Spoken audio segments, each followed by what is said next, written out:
and I think this was 1998. I was always a transactional leader. If you guys want to talk about leadership for a second, transactional leaders means that everything's based on the result. So if you get a good result, you pat people on the back, give them a bonus, you do whatever you can do for them. But when things don't go so well, you also criticize people. And if you criticize without teaching, that kills morale. So everything was win, win, win. Everything was result, result, result. Kind of how I grew up, but it's how I sort of coached.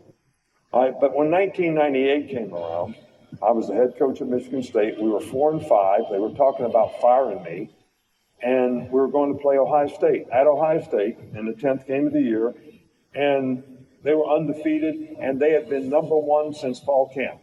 They had a great team.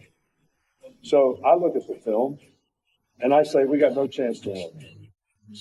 No chance to win. So I call my sports psychiatrist, and I say, what are we going to do here? We got no chance to win. What do we even tell the players?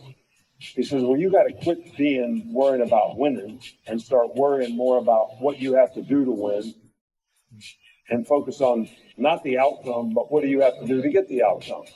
And we'll start in this game by saying I got to play one play at a time, like it has a history and a life of its own, and there's no external factors. There's no scoreboard, there's no social media, there's no line on the game, there's nothing. Nothing can affect you. The crowd, nothing. You're going to play one play at a time, like it has a history and life of its own. That's it. So we go play the game.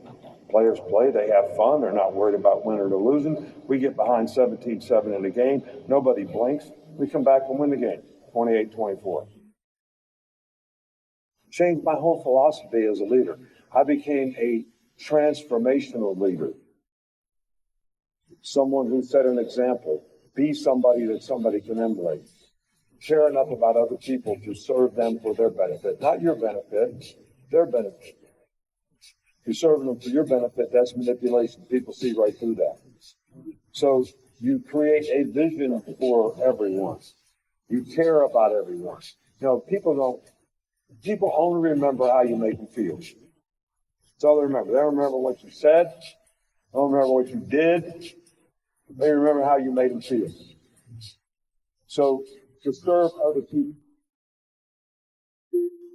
have a vision, to have passion, to set a good example, to care, to listen, to learn, to encourage people. I mean, if you look at my record from that game in 1998, from then on, totally different relationships with players, different relationships with the people in the organization and the coaches. The togetherness we had was so much better. So to answer your question, I only learned from other people that were coaches. I learned from all kinds of people who influenced me to change philosophically. But I was always one to change. And no matter what happened, we always were adaptable. You know, if you can't adapt, you're going to die. The dinosaurs couldn't adapt, they died. So you always have to adapt to a changing environment in a changing world. And that's something that I was always proud that we were able to do. Even name, image, and likeness and transferring and all that, we still won in that era. So it's important that you learn every experience. You never arrive.